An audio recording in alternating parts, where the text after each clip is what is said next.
Então, a gente vai falar sobre prevenção secundária, tá? Então, falando de prevenção secundária, a gente precisa imaginar que a gente está diante de um paciente de atendimento ambulatorial, tipicamente, onde a gente vai estar escolhendo a melhor prevenção secundária.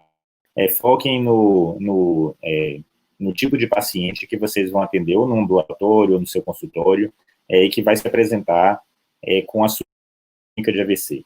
Tá? Então, eu vou começar com um caso simulado. Vocês podem já ir acessando por esse QR Code um questionário que eu vou vocês online, vamos ver se isso dá certo. Tá?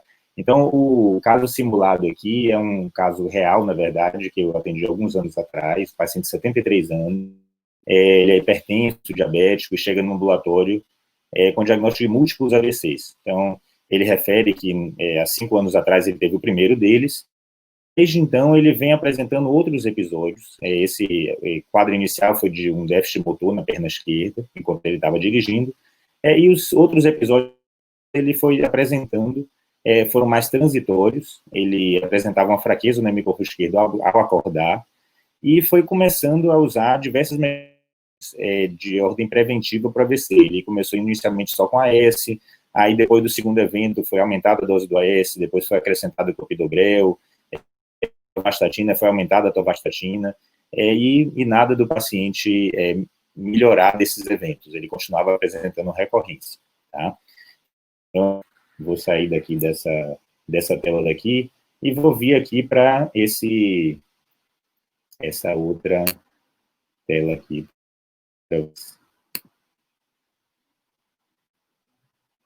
Votarem, tá? Para vocês votarem. O que vocês fariam nessa situação, né? Vou colocar aqui como tela plena. Vamos ver o que o pessoal vota, tá?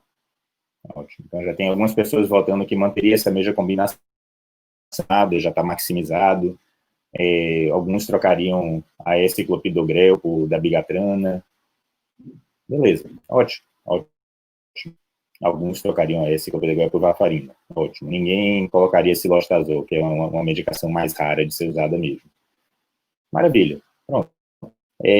Vou passar para o próximo slide para vocês terem ideia do ponto que eu quero levantar com esse questionário daqui. Tá? Então, a filha te manda um vídeo, tá? E o vídeo mostra o seguinte, mostra o paciente tendo, e por favor ignorem aqui, porque o paciente ele não tem um vídeo, né? Então eu trouxe o vídeo mais próximo do que o paciente apresentava, mas o importante é o diagnóstico diferencial aqui. Então ele apresentava um movimento parecido com esse aqui no vídeo que a paciente mostrou, né? Então esse movimento involuntário da perna esquerda.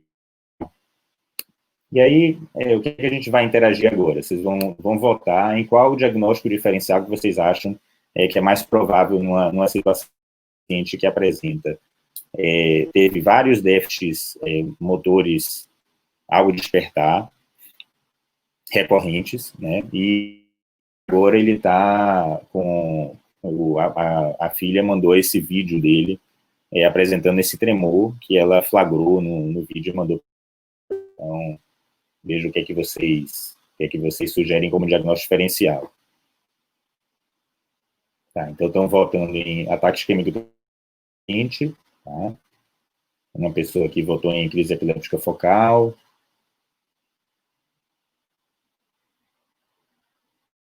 Ok. Aí está uma batalha bem próxima, assim, entre ataque isquêmico transitório recorrente e crise epiléptica focal. Ninguém achou que era distúrbio somatoforme, né, no 33 anos, ainda bem. Doença de Parkinson, podia ser um tremor de parkinsoniano. Não sei se tiveram aula de Guilherme e não acham que é Parkinson. Ah, uma pessoa achou que era Parkinson, tá vendo? Pronto. Vamos parar. Então, ganhou aqui ataque isquêmico transitório recorrente e terá uma crise epiléptica focal. Então, eu vou sair dessa tela e vou voltar para a apresentação aqui, tá?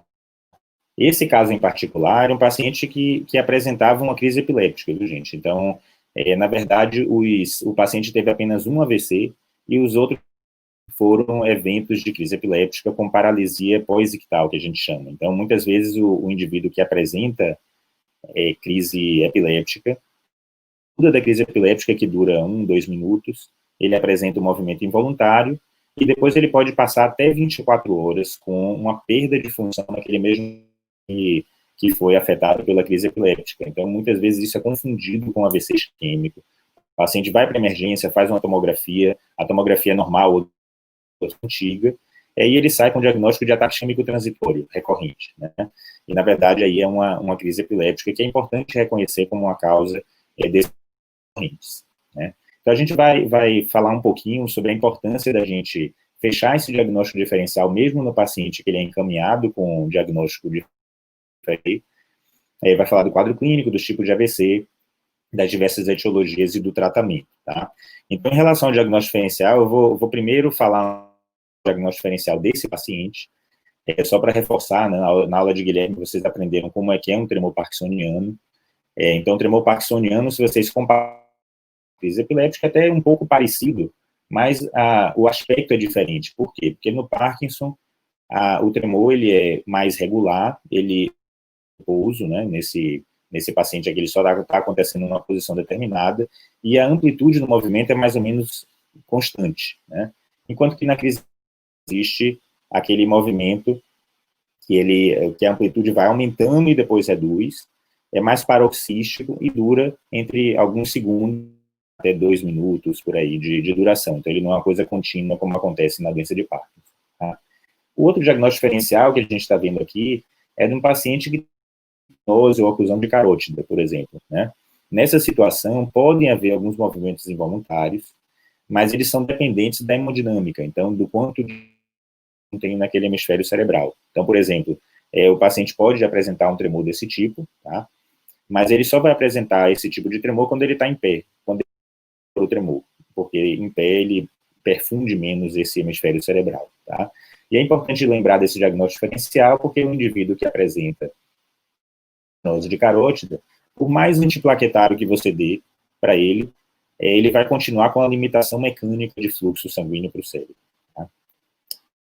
Não tem somente esse diagnóstico diferencial, a gente vai lembrar aqui de alguns, né, que podem chegar no consultório, no ambulatório, já chegaram lá no ambulatório de AVC da UFBA, com diagnóstico, diagnosticou outros diagnósticos, né?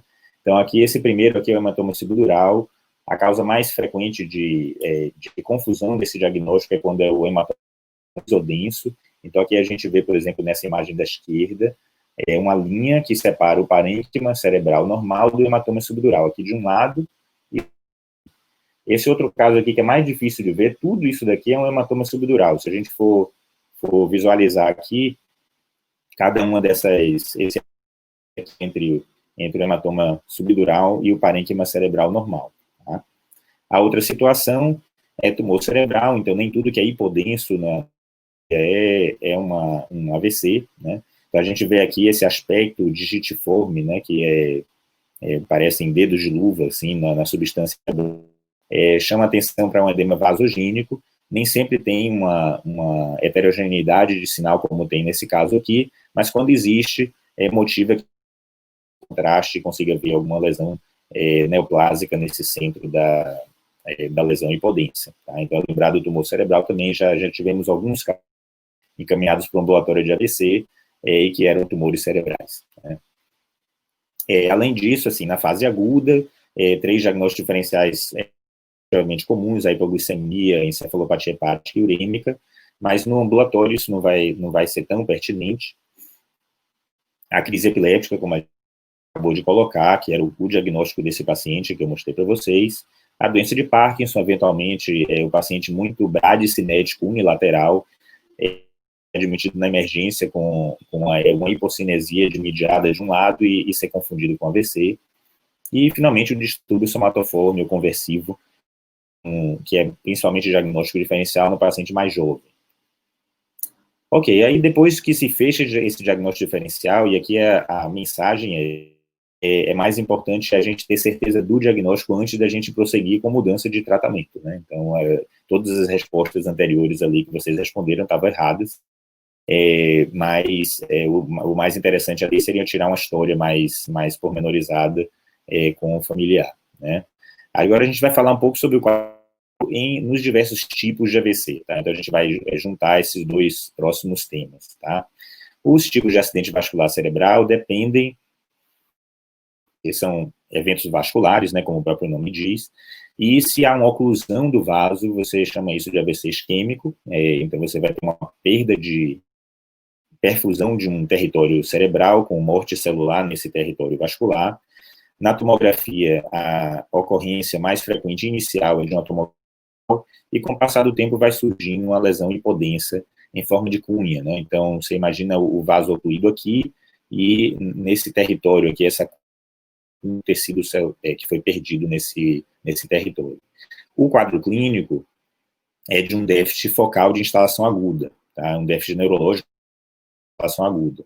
Então, pode ser a perda de qualquer função neurológica, pode ser perda de uma função motora, de uma função sensitiva, geralmente de mediada, né? Então, hemiparesia direita, esquerda, pode ser um quadro de coma de instalação aguda, ataxia de instalação aguda. Então, em comum, todos esses quadros neurológicos, a instalação aguda como marco da doença cerebrovascular. E no AVC hemorrágico, como há um extravasamento do sangue para fora do vaso, há um aumento de volume dentro da caixa craniana. Então, junto com o déficit focal agudo, que é comum do AVC isquêmico hemorrágico, o hemorrágico frequentemente vai apresentar sinais e sintomas de hipertensão intracraniana. Então, cefaleia, vômitos e graus variados de rebaixamento do sensor. Os locais de AVC hemorrágico vão ajudar a gente a entender um pouco o quadro clínico e entender também as etiologias. Então, essas 4 topografias aqui, em comum, elas são localização profunda, né, elas poupam o córtex cerebral, né, você vê, todas elas poupam o córtex cerebral, localizam para os vasos perfurantes do cérebro, né, os vasos microscópicos de pequeno calibre, né, que, quando rompem, vão denotar mais provável como hipertensão arterial sistêmica, tá? Então, esses são os primeiros vasos afetados por hipertensão arterial sistêmica, e quando há um rompimento de vasos, preferencialmente acontece nesses territórios, né? Então, nos núcleos da base, no cerebelo, na ponte e no tálamo, são os lugares mais frequentes. Nos núcleos da base, você vai ter déficits motores de mediados, no cerebelo, ataxia e alteração do nível de consciência, se você tiver compressão do tronco. Na ponte vai haver uma alteração precoce do nível de consciência, com coma de instalação aguda, e no tálamo, um déficit de mediado, e com compressão da cápsula interna aqui, pode ter um déficit motor também de mediado. Tá?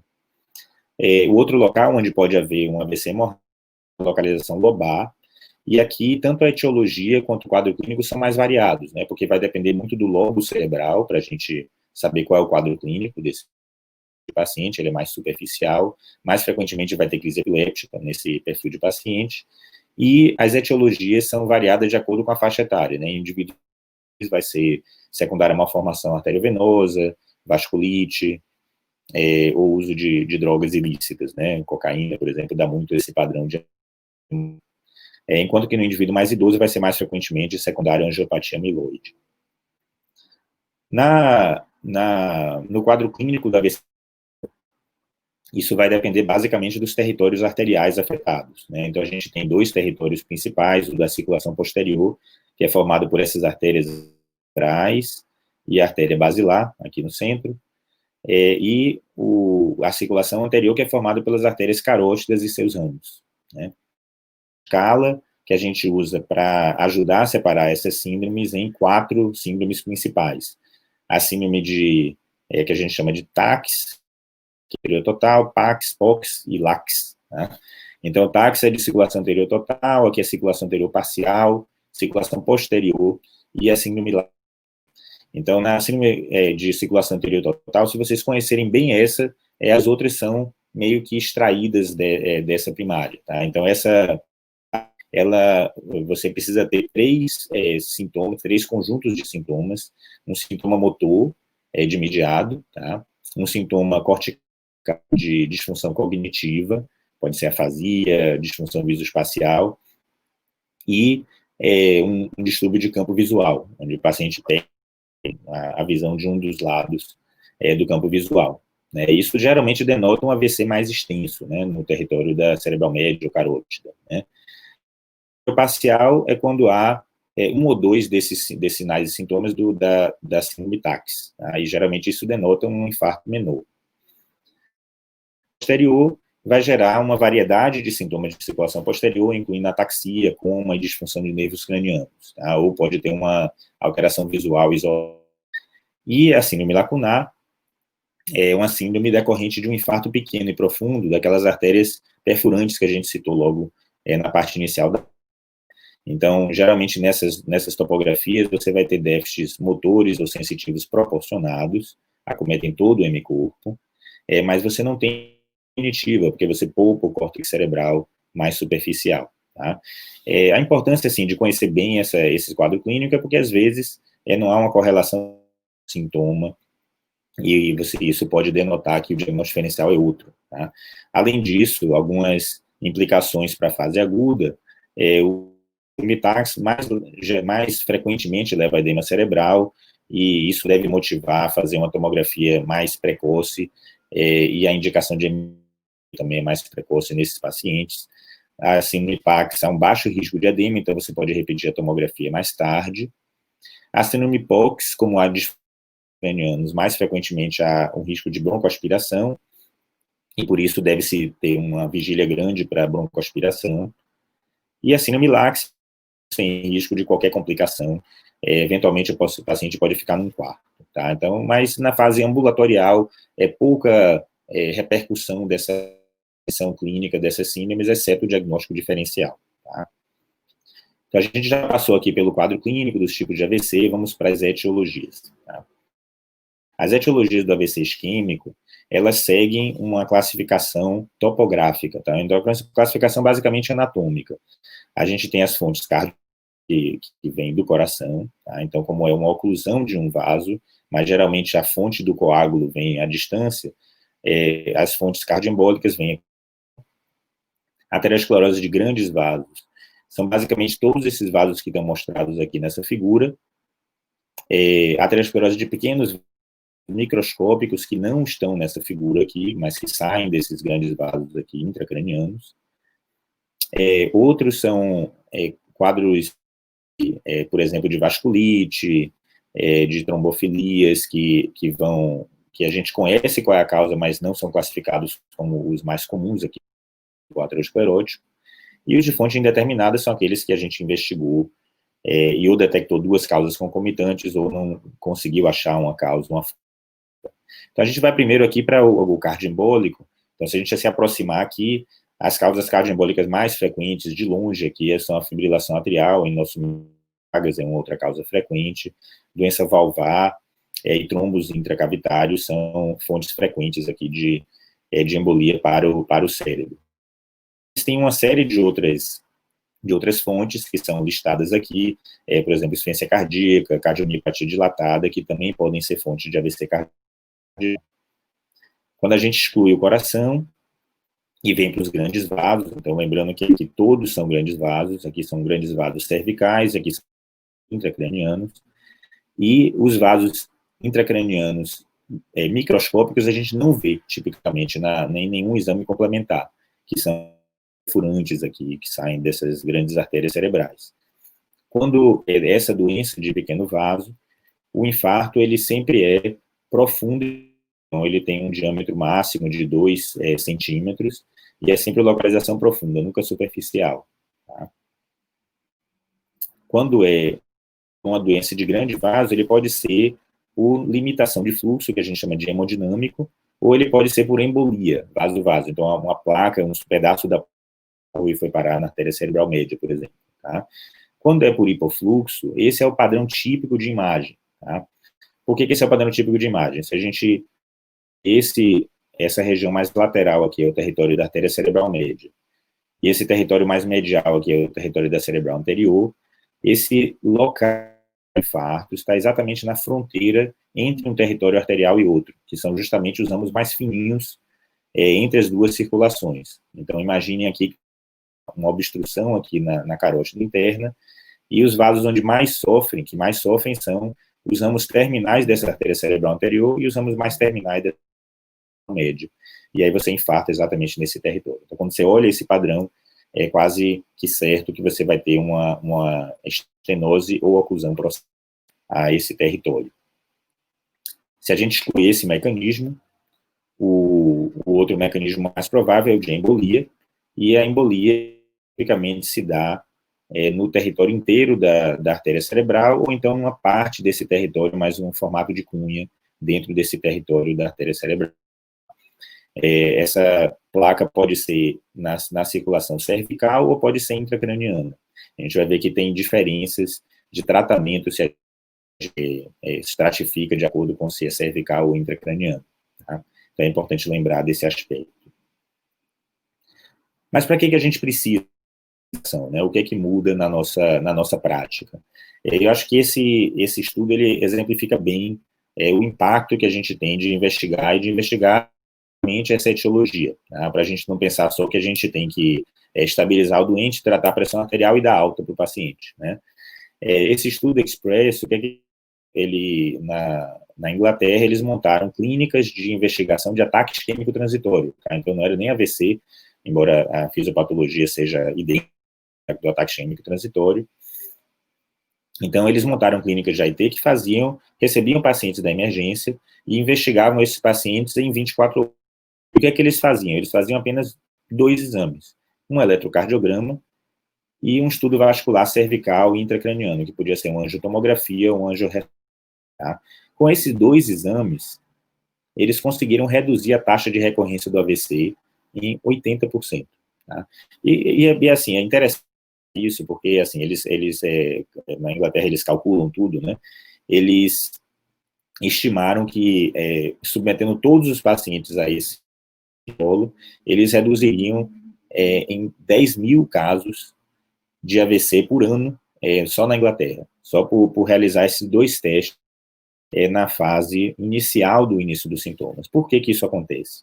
Porque quando você faz esses 2 exames logo na fase inicial, nas primeiras 24 horas, em comparação com outro grupo que não fez essa investigação, eles recebem o diagnóstico mais precocemente de fibrilação atrial e mais precoce de uma estenose intra ou extracraniana e podem mudar o seu tratamento. A gente vai ver como muda esse tratamento. Então, eles são encaminhados mais precocemente da arteriectomia de carótida, são encaminhados mais precocemente para tratamentos mais agressivos, assim, né, de prevenção secundária, como dupla antiagregação plaquetária e anticoagulantes para fibrilação atrial. O grupo controle, né, o que não fez essa investigação, ele em média chegou 60 dias depois, na primeira médico especialista. Eu creio que aqui no Brasil é até um pouco mais de tempo, viu, que leva entre você ter o seu AVC e conseguir chegar num ambulatório especialista para finalmente definir qual é o seu tratamento de prevenção secundária. Então, essa velocidade é bem importante para vocês entenderem. Bom, no paciente internado, além desses 2, a gente geralmente também faz um ecocardiograma, basicamente porque tem algumas fontes de embolia que só são detectadas no ecocardiograma. Tá? Então, pressão baixa, trombo intraventricular, trombo intraatrial, são diagnosticados pelo ecocardiograma. E o restante da investigação, tipicamente, a gente deixa ambulatorial, que é o que a gente faz no ambulatório de AVC todo dia, né? Então, a monitorização do ritmo cardíaco mais prolongada, como Holter, ou monitorização prolongada mesmo, cardíaca, ressonância magnética cardíaca e algumas provas de trombofilia e vasculite, quando é um paciente mais jovem, sem fatores de risco para AVC. No ano passado, a gente publicou esse estudo, que foi de uma pós-graduanda, Lidiane, que estava no nosso próprio ambulatório de AVC, sobre investigação de pacientes com AVC embólico de. Então, a gente pegou pacientes do ambulatório de AVC que tinham feito toda essa investigação de etiologia do AVC e a classificação final indeterminada. Ou seja, eles tinham feito ecocardiograma, tinham feito Holter, tinham feito eletrocardiograma, tinham feito investigação de vasos cervicais e intracranianos, e a gente não sabia a causa do AVC ainda. E a gente submeteu esses pacientes a uma ressonância magnética cardíaca. 26% tinham alteração na ressonância cardíaca, entre as quais trombo intracavitário, aqui está demonstrado aqui, nessa hipodensidade do ventrículo esquerdo, aneurisma apical, que é o que a gente vê aqui também, áreas de fibrose, que a gente vê aqui nessa outra imagem. E quando a gente os fatores preditivos de ter encontrado uma alteração na ressonância magnética que não estava presente no ecocardiograma, a gente viu que dois fatores foi a doença coronariana e a doença de Chagas, previram a ocorrência dessas alterações. Então, hoje em dia, no ambulatório, a gente citado esse exame quando o paciente tem algum desses dois fatores de risco, que eventualmente muda a conduta, né? Porque se você encontra trombo intracavitário ou aneurisma anticoagular esse paciente. Ok, aí agora a gente sabe qual a etiologia, pelo menos. Então, o que a gente vai usar como critério para tratamento para esse paciente? Então, a gente usa, tipicamente, dois critérios para selecionar qual é o tratamento que a gente vai fazer. O primeiro é a extensão do AVC, tá? E a extensão do AVC, a gente pode, claro, estimar pela imagem, mas boa parte dos ensaios clínicos tem estratificado por uma escala clínica do NIH, que é uma escala que pontua os déficits neurológicos, né, no paciente que é admitido, e a gente vai ter uma boa noção de qual a extensão do AVC pela pontuação da escala do NIH. E o outro item é qual a etiologia, que a gente acabou de falar, né? Então, vocês podem já imaginar que a gente ter feito uma investigação bem feita vai ajudar a gente melhor a selecionar qual é o tratamento de prevenção secundária que a gente vai oferecer ao paciente. Em relação à extensão, o primeiro estudo que tentou mostrar que a gente poderia tratar um pouco diferente pacientes com déficits leves foi esse estudo realizado na China. Um dos investigadores principais é americano, esse Claiborne Johnson, e todo o resto é chinês, vocês podem ver aqui pelos nomes, né? Ele randomizou pacientes para usarem ou dupla antiagregação plaquetária ou antiagregação simples com AS em pacientes. O que é AVC-MINO? É AVC no qual a pontuação da escala do NIH é menor do que 5, tá? Então, entre 0 e 4. Só para vocês terem uma ideia, o AVC-MINO é entre 0 e 4. Aí um AVC leve ainda é considerado até 9, por aí, um moderado de 10 a 17 ou 19, e de 20 para cima, tipicamente, a gente grave. Tá? E o que esse estudo mostrou? Ele mostrou que a taxa de eventos em 90 dias, de recorrência de eventos em 90 dias, no grupo submetido só à aspirina e 8,2% no grupo que fez a dupla antiagregação plaquetária.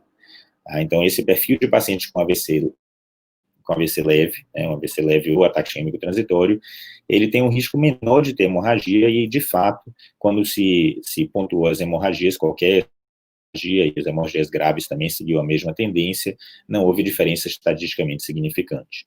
E aqui a curva de Kaplan-Meier mostrando a diferença dos eventos clopidogrel e aspirina, que foi menor do que no grupo aspirina somente. Tá? O segundo foi desenhado com o mesmo intuito, porque o Chance foi um pouco criticado, porque a gente sabe que os chineses, por exemplo, têm uma prevalência muito maior de estenose intracraniana. Se ficou na dúvida se era porque era a alta prevalência dessa estenose intracraniana não podia ter contribuído para esse benefício da dupla antiagregação. Mas, quando se realizou um outro estudo, aqui na América do Norte, o estudo POINT, é o mesmo resultado, 5% de eventos recorrentes em 90 dias no grupo AS clopidogrel, em comparação com 6,5% no grupo aspirina, uma diferença estatisticamente significante, mas isso às custas de um aumento de frequência de hemorragias, tá? Mesma significância, mas notem que o percentual de pacientes que apresentam hemorragia é muito baixo, né? Menos que 1% no grupo com dupla antiagregação. Então, de uma forma geral, hoje em dia, um tratamento classe 1A, de evidência, nível 1A de evidência, e a gente tem feito esse tratamento quando o paciente chega com AVC, o AT de alto risco, no caso, que a gente chama, né? E, por fim, nesse mês agora, então, mais especificamente na semana passada, publicado esse terceiro estudo, usando uma outra combinação de antiplaquetários, que foi o ticagrelor, com a S, comparando só com o grupo aspirina, né, 10.000 pacientes nesse grupo, resultados muito parecidos com a combinação de clopidogrel e AS. Então, 5,5% no grupo ticagrelor aspirina, e 6,6% no grupo somente AS, com a diferença estatisticante hemorragia também um pouco mais frequente no grupo de dupla antiagregação, comparando com o grupo de antiagregação simples, tá? Então, muito parecido, muito pouco provável que esse estudo gere uma mudança grande de conduta, porque o ticagrelor é muito mais caro do que o clopidogrel, que já perdeu a patente, e o resultado foi muito parecido com o do clopidogrel. Tipicamente, assim, a gente não trocaria de um para outro, exceto se o paciente na vigência do clopidogrel. Ok. Então, a gente já falou aqui sobre a extensão e o que a etiologia vai influenciar nosso tratamento. A gente não vai muito antigos aqui, então eu vou resumir aqui em relação ao AVC cardioembólico. A gente tem essas opções para escolher: heparina não fracionada, heparina de baixo peso. Base fracionada a gente não usa mais. Como anticoagulantes orais, a gente usa classicamente a varfarina, e tem uma série de anticoagulantes de ação direta que a gente usa. A trana é um anticoagulante com ação direta na trombina, né, um inibidor da trombina, enquanto que rivaroxabana e apixabana são inibidores do fator 10A. Tá? E aí eu deixei aqui cirurgia endovascular, porque tem algumas causas de fonte cardioembólica que são tratáveis só por cirurgia endovascular. Então, tumor intracardiaco é cirurgia. Endovascular, por exemplo, foramen patente, né, é um tratamento endovascular de uma causa cardioembólica. Quando é que a gente inicia o tratamento, que é uma pergunta frequente, né, nos alunos, apesar de a gente não estar falando de fase aguda, a maioria dos pacientes a gente inicia um anticoagulante já no paciente internado, que a gente sabe que a fonte é embólica, após a tomografia de 48 horas não mostrar uma transformação hemorrágica. Tá? Mas a gente às vezes considera anticoagular pacientes mais precocemente quando é uma fonte embólica de muito alto risco e um infarto pequeno. Tá? Casos que tem transformação hemorrágica, a gente adia mais essa decisão de anticoagular até uma segunda tomografia mostrar que não está expandindo essa transformação hemorrágica. Na maioria dos pacientes, a gente já perdeu um pouco aquele medo de anticoagular com a droga oral, tipo a varfarina, sem precisar da heparina prévia. Então, a gente fazia muito essa ponte, né, de heparina com a varfarina, e quando a varfarina atingia um nível terapêutico, a gente fazia a suspensão da heparina. Hoje, mas isso porque já tem vários estudos mostrando que não faz diferença em termos do risco de transformação hemorrágica, e não faz diferença na chance de trombose também. Tá? Então, a gente usa direto a varfarina mesmo. E os novos anticoagulantes, lembrar que eles não têm tantos estudos assim de tá? Então, a gente usa mais numa fase mais adiante, assim, quando a gente já sabe que houve uma estabilização do déficit. Tá? Mas a gente heparina em pacientes que têm AVC progressivo, assim, uma piora progressiva por mecanismo de trombose em atividade. Tá? Aí eu vou mostrar só 2 exemplos de situações onde o anticoagulante não funciona. Tá? Então, esse é um exemplo de um paciente que a gente tratou uns anos atrás, 69 anos, o dele era normal, ele tinha desorientação, ataxia, e vocês veem que a tomografia não via infarto, porque todos os infartos eram muito pequenos, né? Então você não conseguia ver na tomografia. E o ecocardiograma tinha um trombo, entre aspas, aqui, biatrial. Na verdade, era um mixoma atrial, que o tratamento foi operar o mixoma. Tá? Não adiantava anticoagular esse caso. E o outro, um caso que a gente publicou uns anos atrás, era um AVC isquêmico, território da cerebral média. Você vê que tinha um pedaço aqui no território do vaso, da artéria cerebral média, que quando a gente fez a angio-TC, tinha um êmbolo cálcico aqui no final da artéria cerebral. Então, esse era um caso que o êmbolo veio do único local que tinha cálcio proximamente, que era da válvula aórtica calcificada. E aí o tratamento foi operar a válvula. Não adianta anticoagular cálcio, que cálcio não responde ao tratamento anticoagulante. Então, novamente, aquela máxima de que você precisa saber o que você está tratando, né, para ter um sucesso terapêutico. Em relação à estenose carotídea, então migrando aqui para estenose de grande vaso, como do AVC, estudos todos bem antigos, no início da década de 90, então antes de eu ser neurologista, qualquer acima de 70% sintomática, então se o paciente teve um AVC no território da artéria estenótica, há estudos bem realizados, bem feitos, mostrando que há benefício de se operar esses pacientes com endarterectomia. E a partir daí, vários outros estudos tentando comparar a arterectomia com a colocação de stent, por exemplo, mas eles no máximo mostraram equivalência e alguns mostraram superioridade ainda da arterectomia em relação ao stent. Tá? Então, hoje em dia, a gente tem as duas armas para oferecer, para algumas indicações são usadas a arterectomia, para outras são usados os stent. Em relação à estenose intracraniana, então migrando para o leito intracraniano, ainda sendo de grande vaso, já se tentou usar varfarina no lugar da aspirina, diferença nenhuma entre os dois grupos, esse estudo WARS, né, WASID, talvez, WASID, comparando varfarina com aspirina, não teve diferença nenhuma, a varfarina sangrou mais, então não se usa varfarina por causa disso, na estenose sintomática intracraniana. Em relação à agregação plaquetária, um estudo MET que mostrou que a longo prazo não vale a pena fazer dupla antiagregação, então aqui a gente tem, a grande maioria dos pacientes foi um mês depois, e estendida essa dupla antiagregação por 2 anos, e os indivíduos só fizeram sangrar mais, e tiveram um pior desfecho, que é o Grel, sem diferença, mas com mais sangramentos, inclusive intracranianos. Mas esse estudo daqui, ele foi o primeiro a demonstrar um aspecto, se a gente estratificar pelo tempo do início dos sintomas, a gente pode ver que com mais de um mês há um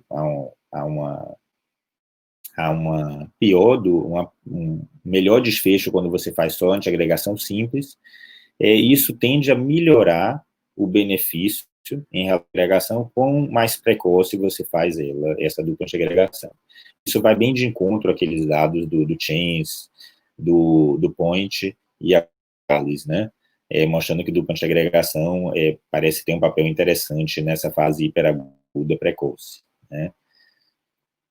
Em relação à colocação de stent intracraniano, o estudo maior que foi realizado foi o SAMPRES. Nesse estudo SAMPRES, eles usaram o melhor tratamento clínico, usar dupla antiagregação por 90 dias, uma estatina visando LDL abaixo de 70, um controle bem rigoroso da pressão arterial, atividade física. Tá? E o que é que esse estudo mostrou? Foi um banho de água fria assim, para o grupo da neuroradiologia, porque o grupo que foi submetido à colocação de stent teve um desfecho muito pior do que o grupo que realizou o tratamento de preparo intensivo, tá? Então, hoje em dia, a gente usa esse protocolo SAMPRES, que é chamado SAMPRES, para tratar nossos pacientes com estenose intracraniana de grande vaso, faz dupla antiagregação plaquetária durante 90 dias, junto com a estatina de alta dose, visando o LDL abaixo de 70, né? Quanto à estatina, principal estudo que embasa sua utilização é o estudo SPARKLE, é um estudo de atorvastatina em pacientes com AVC ou ataque isquêmico não cardioembólico, e nesses pacientes há um benefício da atorvastatina em relação ao grupo placebo. Então, em resumo, assim, estudar o tratamento do AVC aterosclerótico de grande vaso, a dupla antiagregação plaquetária a gente geralmente usa por 21 a 30 dias, quando é paciente com AVC minor ou AIT, tá? Então, com aquela escala do NIH abaixo de 5, e depois desses 30 dias, volta para o antiagregante simples, que pode ser ou AS ou clopidogrel. Nos pacientes onde a gente detecta estenose de carótida, então, de circulação, a gente submete esses pacientes precocemente, então, nas primeiras 2 semanas, à endarterectomia ou stent. E naqueles que não são candidatos, então, naqueles que têm AVC de circulação posterior, ou que não apresentam uma estenose extracraniana, estenose intracraniana, a gente usa a dupla antiagregação plaquetária por 90 dias, seguido de um antiagregante simples depois desses 90 dias. Tá? Então, a diferença desse tratamento com dupla antiagregação plaquetária em relação quando a estenose é intro extra. Tá? A gente usa uma estatina abaixo de 70, recomenda essa atividade física e dieta saudável, que são a modificação mais difícil de hábitos que a gente tem para fazer para os pacientes. E, exceção na fase aguda, a gente induz hipertensão quando a gente acha que o mecanismo é hemodinâmico, tá? Mas a forma mais definitiva, realmente, é você corrigir o tema da estenose intracraniana. Eu vou finalizar aqui com essa frase que eu gosto muito, que é sobre as indagações aqui de... Ele fala que a resposta certa não importa nada, o essencial é que as perguntas estejam certas. Então, eu espero que vocês tenham entendido essa minha principal, que muitas vezes no AVC a gente é iludido por estudar muito a fundo os ensaios e tentar aplicar os ensaios clínicos de forma, não respondeu a esse, vamos mudar para o clopidogrel. Espera aí, vamos voltar. Será que é essa pergunta que a gente tem que estar fazendo? Será que a pergunta ideal não é? Será que realmente a gente sabe qual é a etiologia? Vamos investigar mais e aí usar o preventivo eficaz para evitar o próximo AVC do nosso paciente. Então, muito obrigado. Estou disponível agora para perguntas.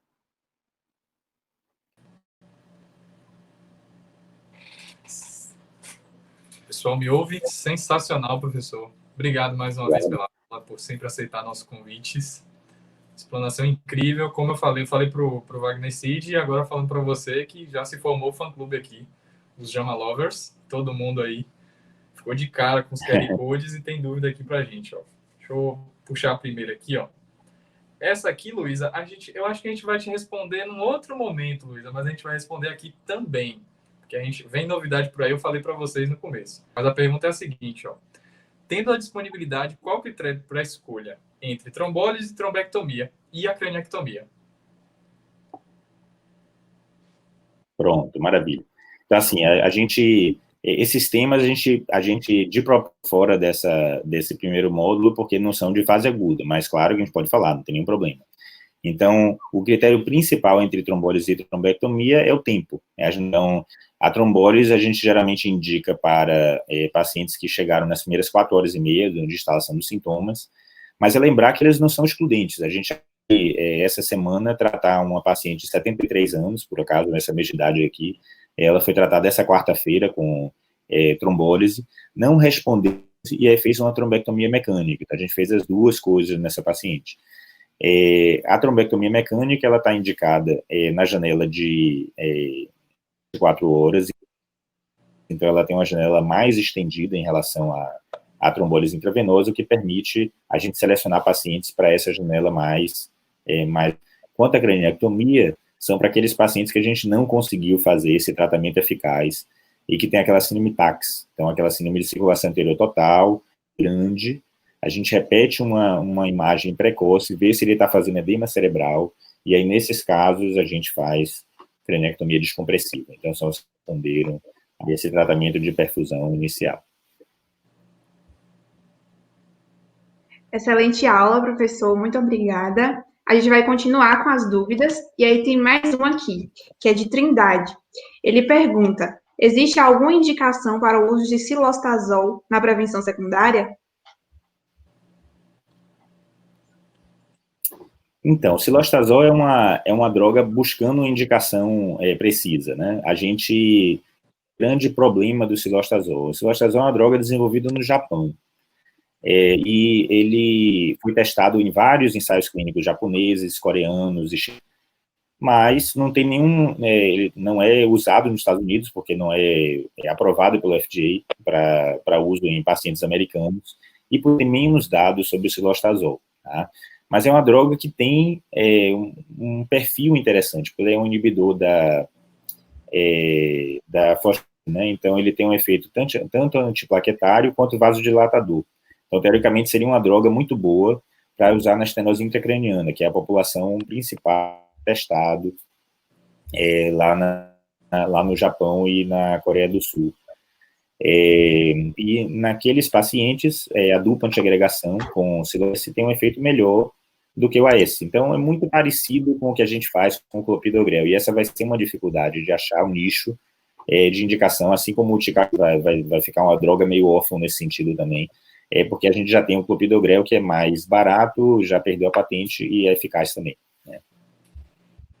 Tem uma indicação, assim, que é muito usada em pacientes com o nosso perfil de vasculopatas, né, que o cilostazol ele é um eficaz tratamento para claudicação intermitente. Então, quando o paciente tem doença vascular periférica associada, com alguma frequência a gente usa o cilostazol associado. E se a gente tem que usar o cilostazol como vasodilatador junto com o antiplaquetário, os vasculares gostam muito do cilostazol por causa disso, porque ele melhora a dor, né?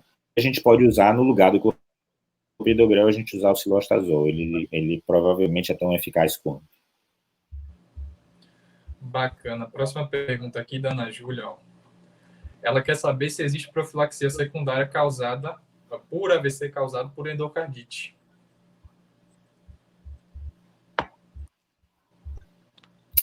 Bom, depende, Ana Júlia. Obrigado pela pergunta.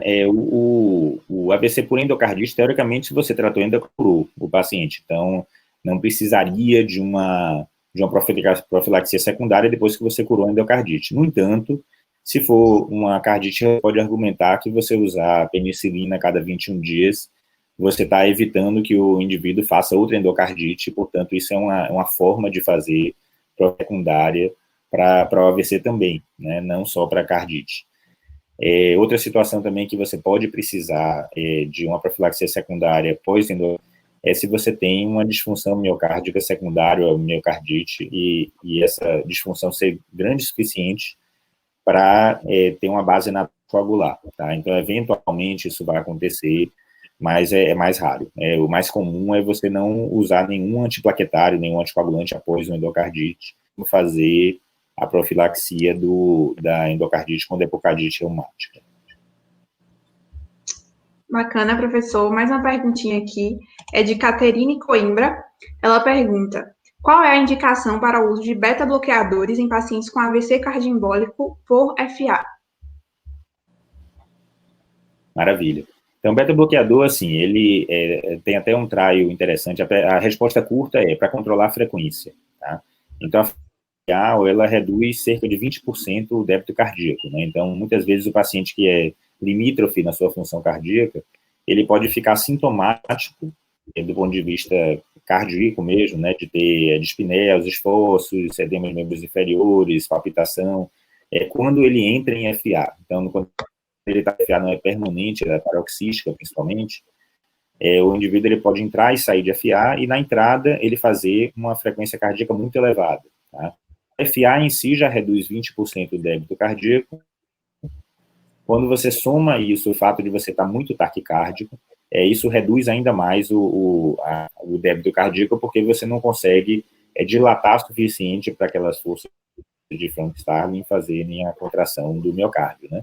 Então, ele funciona, apesar de ele ser um inantrópico negativo, né, ele funciona melhorando a função cardíaca, porque ele melhora o enchimento cardíaco, o tempo até o enchimento melhora e o indivíduo bate, que tem uma contração cardíaca mais eficaz, tá? Agora, o interessante, assim, de controle de ritmo, assim, nesse sentido, é que já tem alguns parando a tentativa de reversão de fibrilação atrial com a anticoagulação. E todos eles mostram que a chance de você ter uma é menor quando você só anticoagula, tá? Isso é meio estranho, né? Porque você, teoricamente, estaria atacando a causa do AVC, mas o fato é que quando você usa, não tem como você garantir que o paciente não vai entrar e sair de FA e ainda fazer trombo intracavitário. Então, se usa realmente anticoagulante quando fibrilação atrial, mesmo que você tenha e teve o AVC, né? Mesmo que você tenha conseguido reverter para o ritmo sinusal. Pronto. E para finalizar, a gente falou de investigação, uma aula completamente baseada em evidências. Aí você se depara diante de um paciente com suspeita de embolia, mas com a investigação toda negativa, que vem recorrendo por ser... Aí a pergunta vem assim, paciente com AVC e suspeita de embolia, porém com investigação toda negativa, que vem recorrendo, pode ser anticoagulado off-label? Sim, sim.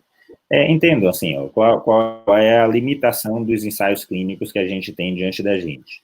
Todos os ensaios clínicos que eu citei, que eu mostrei para vocês aqui, são de prevenção do AVC para o primeiro AVC, né? Não existe, assim, uma recomendação ou ensaio base, o que fazer no paciente que falha sua primeira escolha de prevenção secundária, tá? Então, o exemplo, assim, que Ivan acabou de... daquele paciente que ele apresentou o primeiro AVC, você escolheu uma prevenção secundária baseada em evidência, e mesmo assim ele, poxa, o que você vai fazer nessa situação? Tem trial para embasar isso? Não tem. Então, qualquer tratamento que você escolher aí vai ser off-label, por definição. E o seu papel inicial é se questionar se a sua investigação inicial estava realmente correta. Então, às vezes, reinvestigar esse paciente com outra causa concomitante vai fazer sentido na sua escolha de prevenção secundária. E aí, dentro das suas armas para você escolher prevenção secundária, anticoagulante pode sim estar indicado, mas é sempre melhor quando você descobre alguma coisa que indica que você está precisando anticoagular. Então, o exemplo da ressonância cardíaca, que eu passei no trabalho da gente, foi meio nessa direção, né? Eram pacientes que a gente tinha certeza que a gente tinha esgotado toda a investigação, e aí a ressonância em pacientes era alterada, né? Então, vocês terem uma ideia de como a gente não sabe em ciência até a gente fazer a pergunta, né?